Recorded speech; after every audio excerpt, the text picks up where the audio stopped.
예, 안녕하세요. 링컨 선생님입니다. 오늘은 오후에 시간이 조금 나서 간단하게 짧게 동영상을 하나 찍도록 하겠습니다.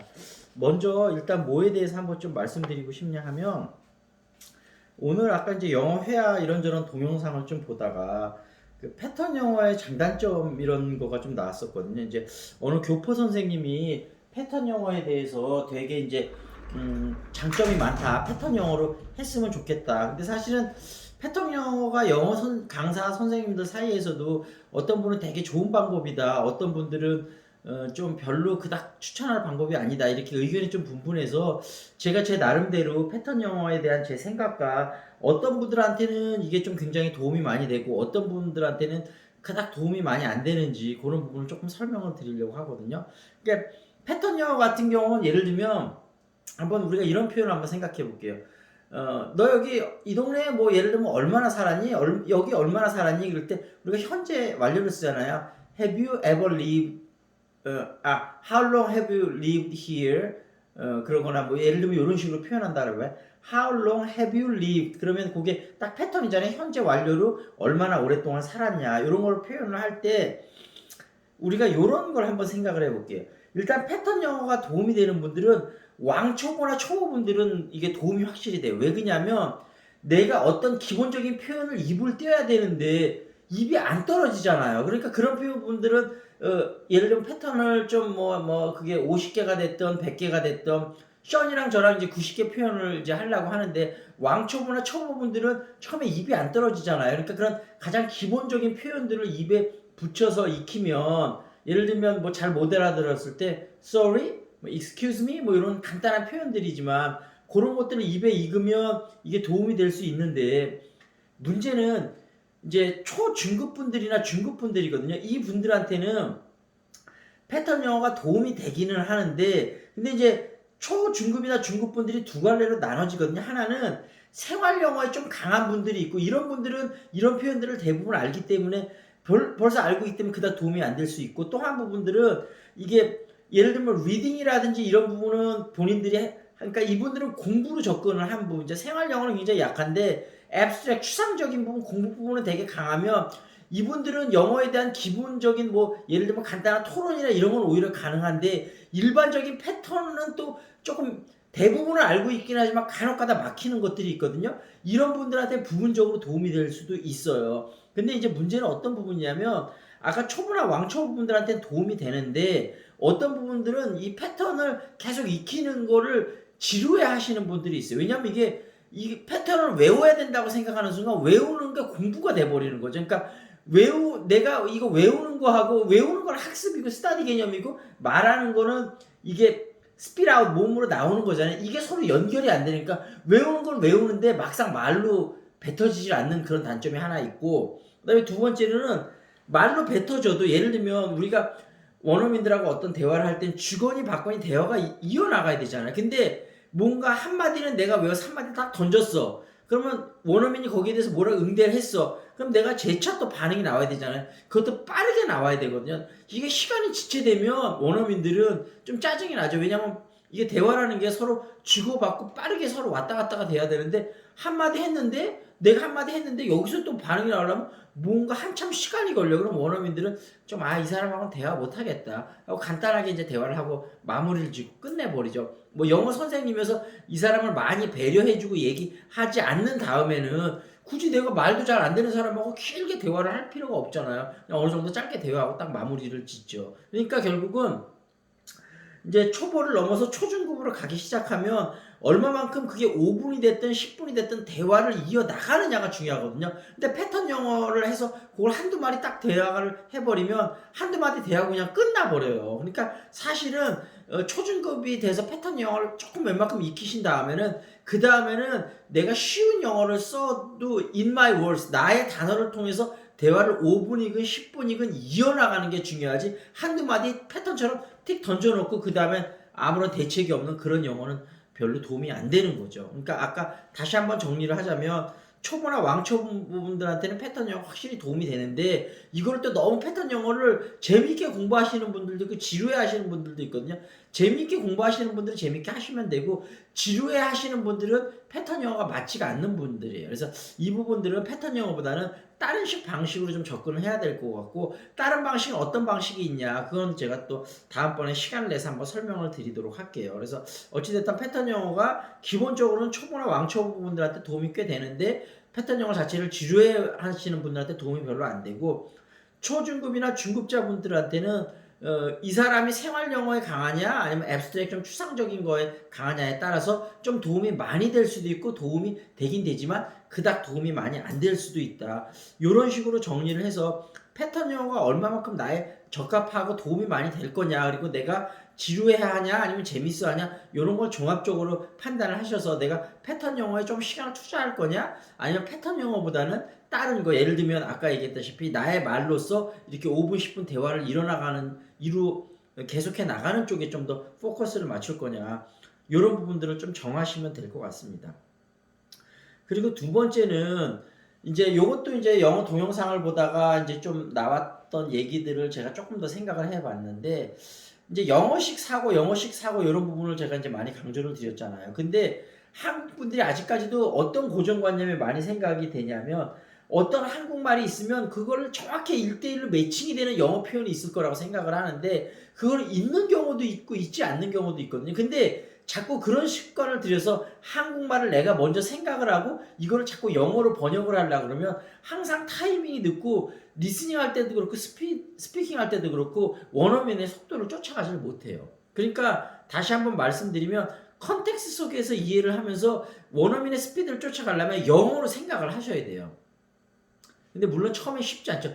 특히 초보자분들한테 쉽지 않아요. 근데 중급 정도로 올라가면 제 개인적인 경험에 의하면 중급 정도로 올라갔을 때 일주일 딱 노력하니까 영어로 생각하는 게 되더라고요. 근데 일주일 동안 머리가 조금 아파요. 근데 제가 예를 들면 호주에 있을 때 6개월 정도 아예 한국말을 안 한 적이 있었거든요. 그때 결혼하고 와서 와이프한테도 와이프가 한국말을 물어보면 저는 항상 영어로 얘기를 했어요. 그러면서 이제 제가 와이프한테 미리 좀 사전 양해를 구한 게 내가 한 6개월 정도는 영어 연습을 위해서 네가 한국말을 하더라도 난 영어로 대답하겠다. 그리고 친구들한테도 미리 그렇게 한국인 친구들한테도 미리 사전에 양해를 구해서 6개월 정도는 아예 한국말을 안 쓰고 영어로만 그러니까 완전 영어로 생활을 한 거죠. 그렇게 하니까 그 당시에 좀 영어 말하기가 많이 늘었던 것 같거든요. 그렇게 6개월이 지나니까 그 이후에는 이제 내가 한국어가 됐든 영어가 됐든 뭐 아주 유창하고 좋은 발음은 아니지만 영어 자체로 나의 의사를 전달하는데 전혀 무리가 없기 때문에 이제 굳이 한국인 친구들이나 제 와이프하고는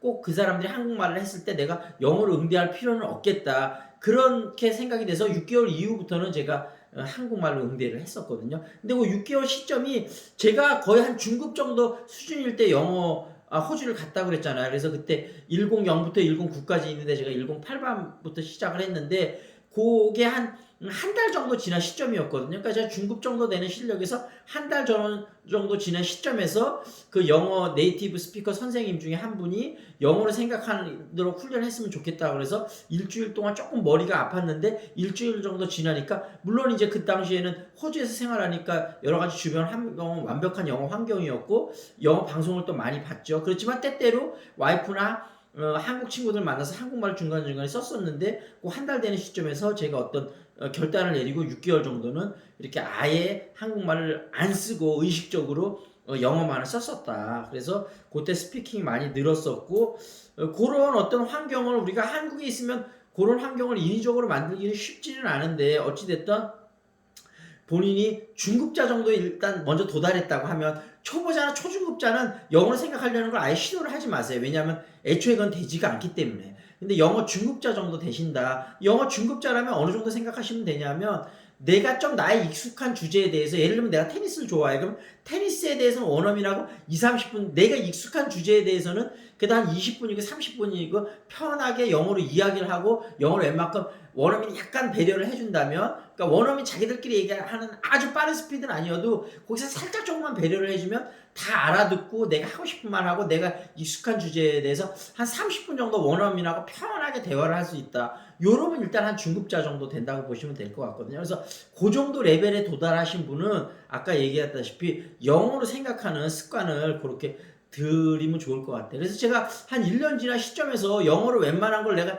익숙한 거에 대해서는 뭐 1시간이건 2시간이건 제가 프레젠테이션도 하고 뭐 영어로 자연스럽게 토의할 수 있는 상황 정도가 됐는데 1년 전에는 어떤 상황이 있었냐면 제가 익숙한 주제여도 제가 막 얘기하려는 욕심이 너무 앞서다 보니까 막 급하게 얘기하면 원어민들이 대체적으로는 알아듣는데 어떤 거는 조금 약간 표현이 조금 이상했는지 원어민들이 고개를 좀 갸우뚱갸우뚱 하더라고. 1년 정도 되는 시점부터는. 근데 이제 그런 횟수가 점점 줄더니 1년 반 되는 시점에서는 그런 것들이 많이 거의 없어졌었거든요. 그래서 2년 정도 지났을 때 제가 호주에 한 4년, 5년 정도 있었는데 2년 정도 지난 시점에서는 특별히 이제 아주 내가 전혀 모르는 익숙치 않은 주제, 예를 들면 제가 뭐 의학 용어라든지 이런 거는 한국말로도 잘 모르니까 그런 아주 제가 전혀 익숙지 않은 unfamiliar situation이 아니라면 원어민하고 대화하는데 큰 부담을 안 느꼈었는데 그 시점이 2년쯤 되는 시점이었는데 제가 이제 호주에서 막 그 당시에 8년 정도 살았던 친구한테 내가 2년 정도 됐는데 그 정도다. 그러니까 그 친구가 처음에 믿지를 않더라고. 왜냐면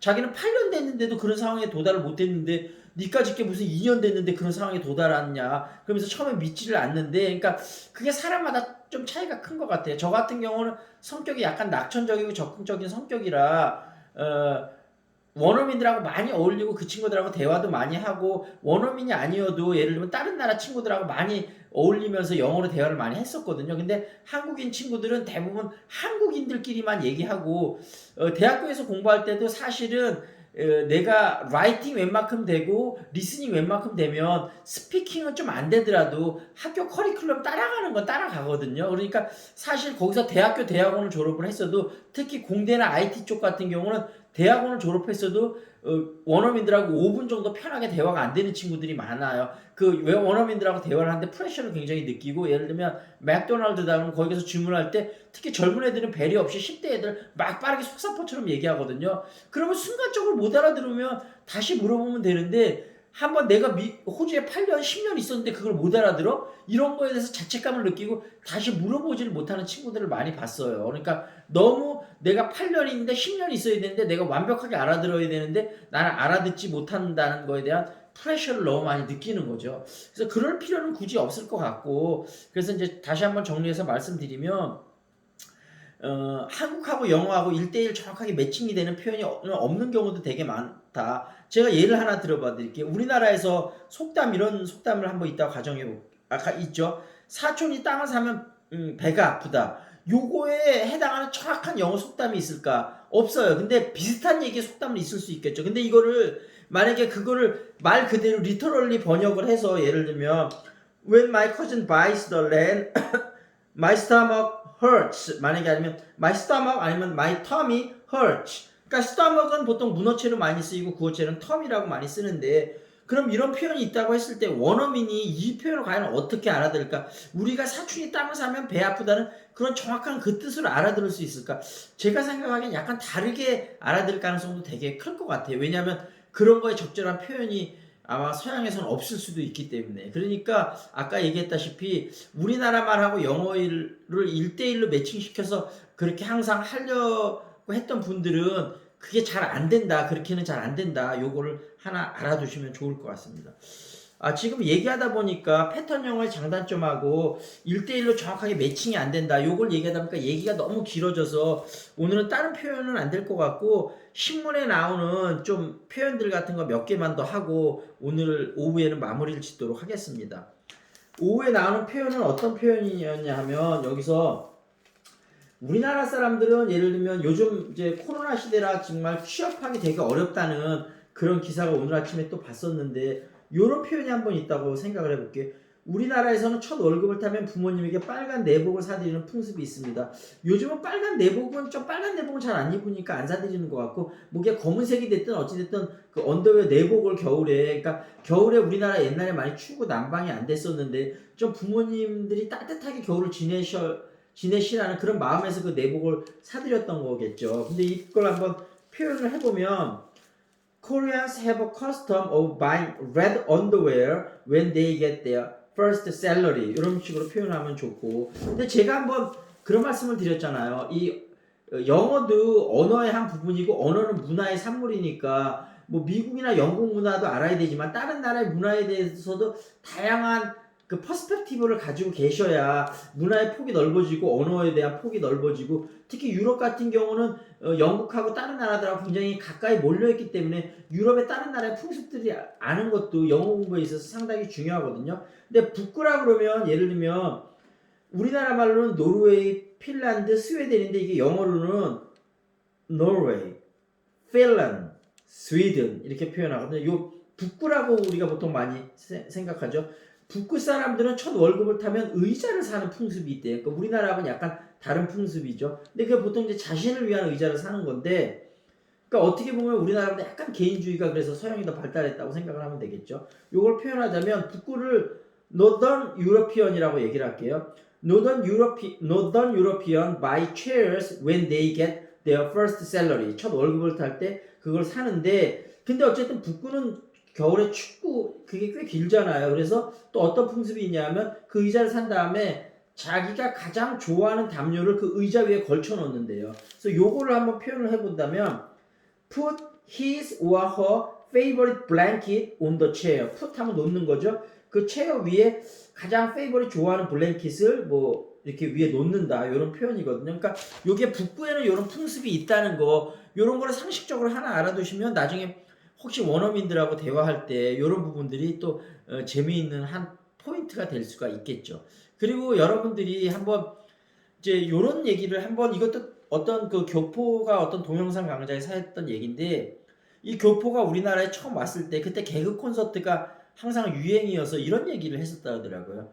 도대체 이것은 왜 이러는 걸까요? 이렇게 얘기하는데 처음에는 한국 사람들이 그 말을 얘기하고 자기들이 깔깔 웃는데 자기는 그런 방송이 있는지 모르잖아요. 그 말 자체가 그렇게 웃기지 않는데 왜 그렇게 웃는지 처음에 몰랐다는 거예요. 근데 나중에 아 이런 방송이 있다는 거라고 그 방송을 보니까 그다음부터 자기도 웃게 됐다는 거죠. 그러면 역으로 우리가 미국의 시사 풍서나 우리 방송이나 그런 걸 볼 때 우리가 풍자를 세타이어라 그러거든요. 근데 그 세타이어를 할 때 우리가 그 미국에서 현재 벌어지고 있는 상황이나 그런 예를 들면 트럼프를 조롱하는 그런 만약에 어떤 그 토크쇼가 있다고 해봐요. 그러면 그 내용을 정확히 모르니까 미국 사람들은 막 웃을 때 우리는 왜 웃기는 건지 모르는 거죠. 근데 이거는 영어 실력이 안 되는 사람은 물론 못 웃는데 영어 실력이 내가 웬만큼 돼서 그 말 뜻은 알아들어도 그 속에 들은 문화의 의미를 캐치하지 못하면 또 웃을 수가 없는 거거든요. 그래서 언어는 문화의 산물이고 다양한 예전에 어떤 문화나 그런 거에 대해서도 공부를 해야 되고